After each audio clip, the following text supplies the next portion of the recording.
Maluku tidak memiliki rempah-rempah lain selain cengkih.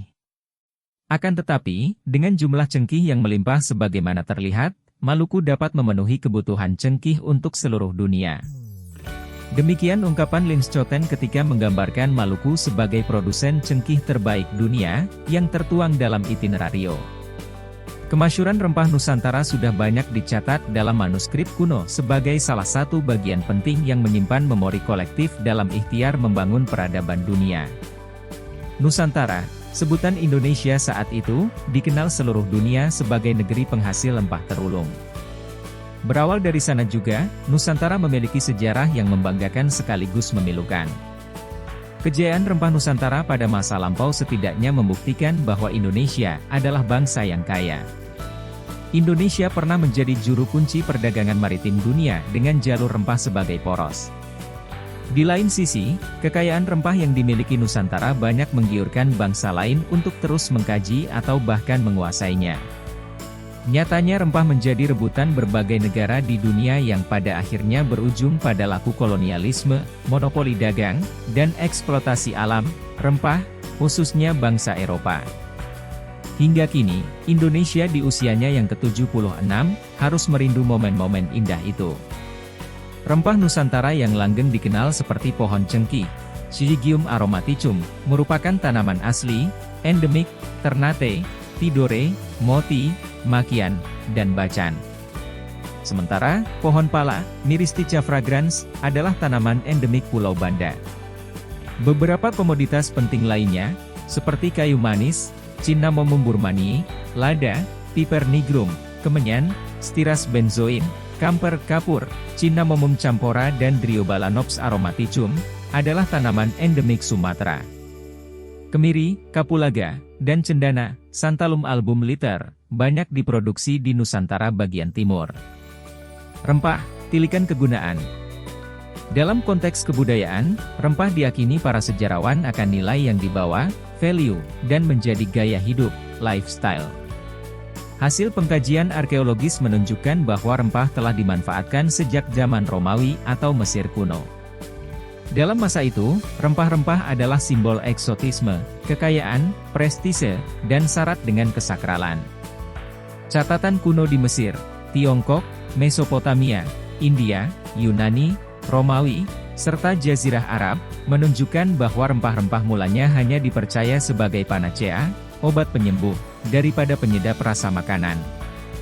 Hal ini diungkap oleh filsuf Theophrastus, sekitar 372-287 m, bahwa rempah-rempah seperti lada masih banyak digunakan tabib daripada juru masak.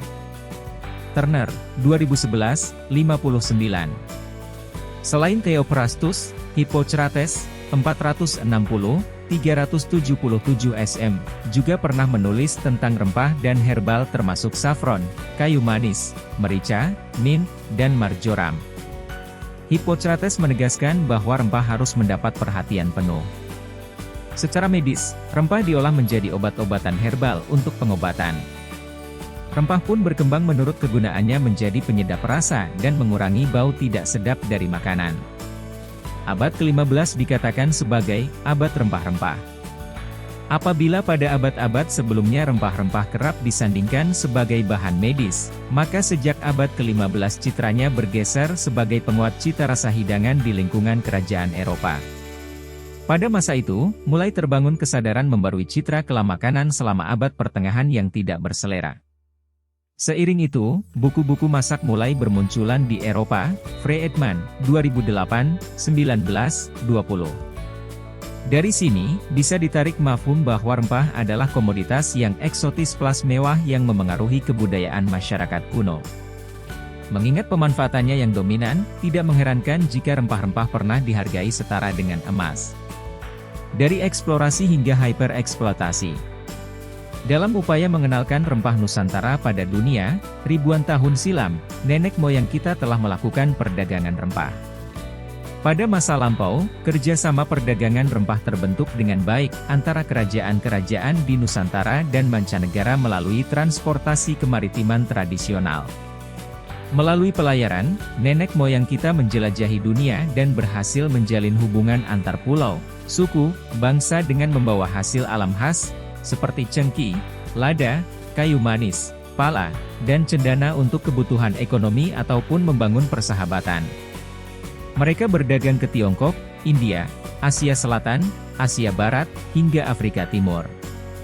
Juga dari jalur rempah tersebut, banyak sejarawan berpretensi adanya asimilasi budaya yang terbentuk di setiap persinggahannya.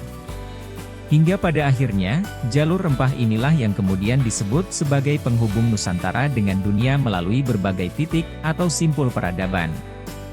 Berawal dari sini pula, negeri Nusantara yang khas dengan kemolekan rempah pun mengundang ketertarikan lebih lanjut dan perhatian para pedagang rempah ulung dunia kala itu.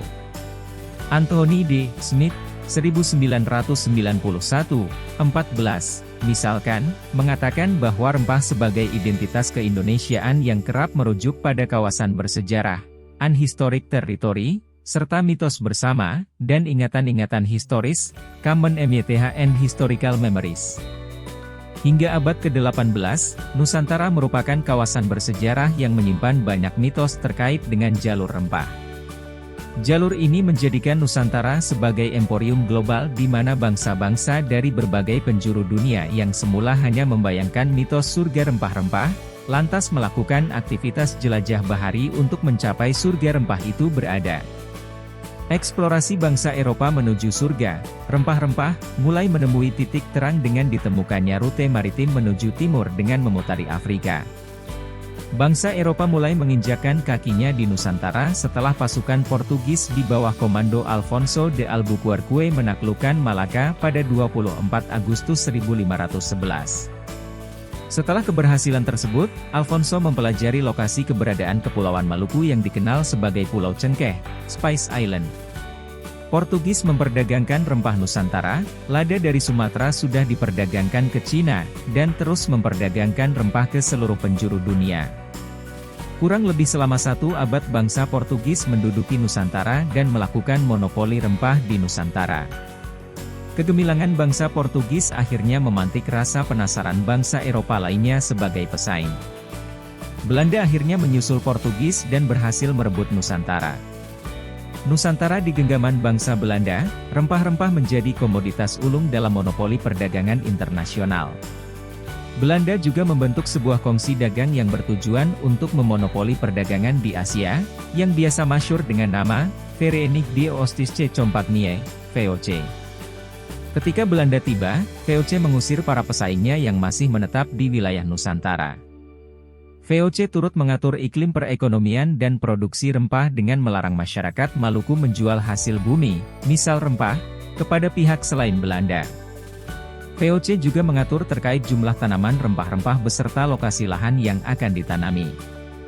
VOC mempunyai hak ekstirpasi yang merupakan hak kekuasaan untuk menebang atau memusnahkan tanaman rempah-rempah saat hasil produksinya melebihi ketentuan. Tujuan dari penerapan hak ekstirpasi ini adalah untuk mencegah harga rempah-rempah merosot di pasaran. Di samping itu, VOC melakukan pemantauan ketat terhadap pelayaran Hongi agar tidak terjadi tindakan monopoli perdagangan rempah-rempah di Maluku. Berbeda lagi dengan kebijakan oktroi yang secara total sangat merugikan perekonomian rakyat Indonesia.